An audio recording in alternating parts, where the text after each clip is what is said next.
the Western region lead for the Voice of the Poor, VOP, we often refer to it, Voice of the Poor activities.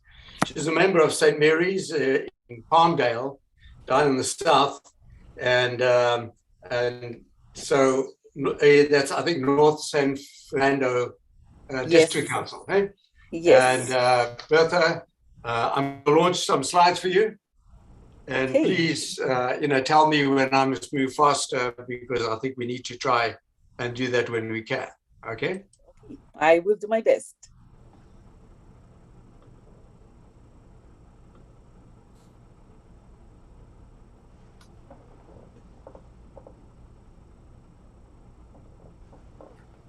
It's right at the top, you see. As if it knew it had to be there first. All right, Bertha. Okay, so I am Bertha de Alegria, and I am the Voice of the Poor representative for Western Region. And before I move on to my report, I just want to say real quickly, I have two things to say. First, I want to say thank you to everyone that reached out to me when I was sick. And then lastly, when my dad was in hospice and when he passed away. Both my mom and I were very touched with all the cards, the messages of sympathy. So I want to say thank you. Thank you from the bottom of my heart. And then also apologize, because during my illness and my dad's illness, I was not active. So I want to say I'm sorry for that.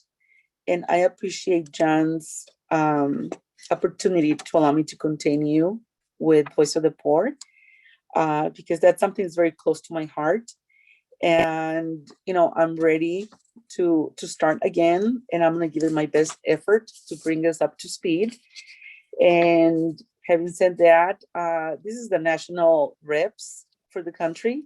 If we can go on to the next one. So these are the national strategic plan goals for Voice of the Poor. The first goal is to grow the Voice of the Poor committees in every district council. And the reason for that is, we can't have really that much success unless there's a communication open from national all the way to the conference level. So at this point, it is critical that council presidents appoint somebody to be a representative for their council.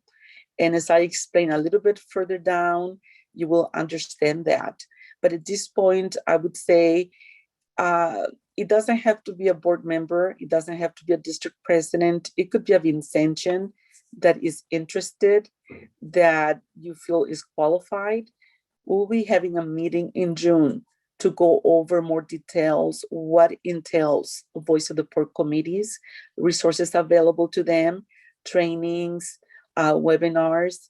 At this point, we only ask that you appoint somebody, or at least select somebody while a final appointment is being made.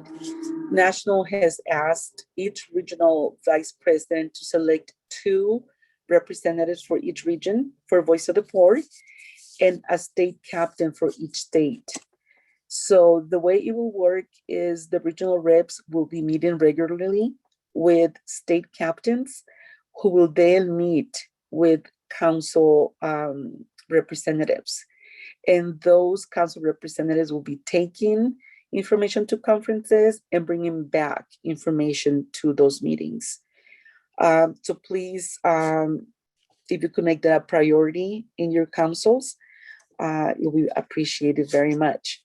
The other strategic goal is to educate and advocate for issues that directly impact those we serve, starting with more affordable housing. And that is going to be done by providing material to the conferences, to the councils on Voice of the Poor, to be used in conference and council meetings, and also to expand the voter voice Vincentians by 15% nationwide. And I have some numbers here. Can we go back to the other one?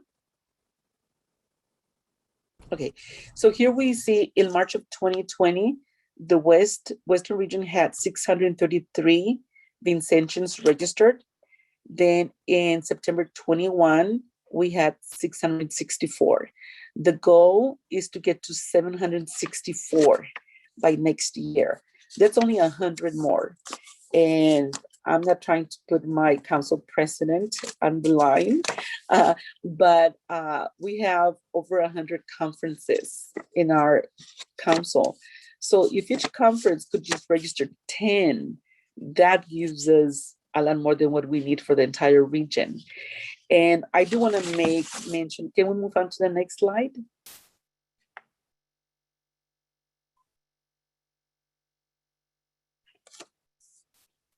Can we move on to the next slide, please?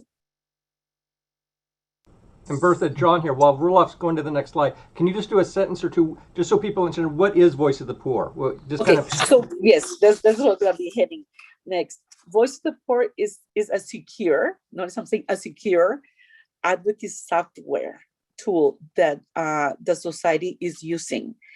And that is to send out action alerts, requests when they want us to reach out to certain offices, certain agencies to support causes that the society is working on.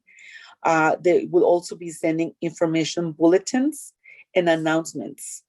So that is a way to stay tuned. A lot of times with the home visits, needs are identified. There was a council outside our region that to the home visits, they realized people in that particular town were struggling to get to work on the bus. And so they reached out to the transportation agency and spoke up for the community. And in turn, the agency did add new routes, and they added buses to specific routes to make it easier. So sometimes it's not just enough to say, here's the bus pass or the gas money, but ultimately what's really causing the problem? Not enough buses. So advocacy, it's a way to help those in need. And voter voice, it's a way to communicate, what the needs are and also how we can help the causes. So that's why it's so important to get our Vincentians throughout our region to register. And we will have the page with the website, and people can either register directly in the website, or there'll be the code that people can use to register. So Voice of the Poor is our advocacy effort where we're advocating for those we Yes. serve. And then Voter Voice is a communication tool to help in that advocacy. Correct. Voter Voice is a communication tool. So that's what people would be signing up for, is Voter Voice, so they would get alerts, let's say in the state of Washington or state of Idaho or wherever, that if there's something going on in their legislature affecting those we serve, they would know about it, and they could, if they're interested, they could help advocate on it. That's Exactly. kind of what the point is. Exactly. And then when they send you the alert, they call it action alerts. All you have to do is you enter your zip code, and it tells you exactly who your state representative is, who the senators are, who the congressmen are. So you don't have to look for that. They give you the direct contact, and they also give you the message that you can send out. So it makes it very, very easy. It's very easy to manage. Okay, and so here you can see the totals in other regions.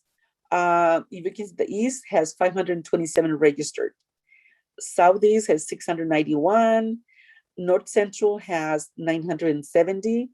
And then we have 664. So, as you can see, the numbers are not that off among some of the regions. But, again, we will share that with you later. And I just want to remind everyone that Voice of the Poor has the third Thursday's webinars. The next one is on May 19th. I want to urge everyone, enter your email with national in the national database, so that you get the e-gazette every week. And there they have all the trainings are coming up. They have all the resources are available. Voice of the Poor has its own page under the national website, like Formation does. Please, I encourage you, visit the website so you can see the resources available. And then again, starting next month, we want to have a Zoom meeting for Voice of the Poor reps so that we can start this process and start showing you exactly where the website is and how you can reach the material. And hopefully all of us will be on the same page and help each other grow. Okay. Thank you, Bertha. And if people look in the chat, Tom and Kathy Iberly have put in a link both for Voter Voice, so where the link is, and then also for more information from the national website on kind of Voice of the Poor in general. So the links are right there. Okay. And then, you can reach out to me, you can email me, you can text me if you have any questions. But we will follow up. John, I will be sending you the letter before it goes out to the council presidents so you can approve it before it goes out. Okay. And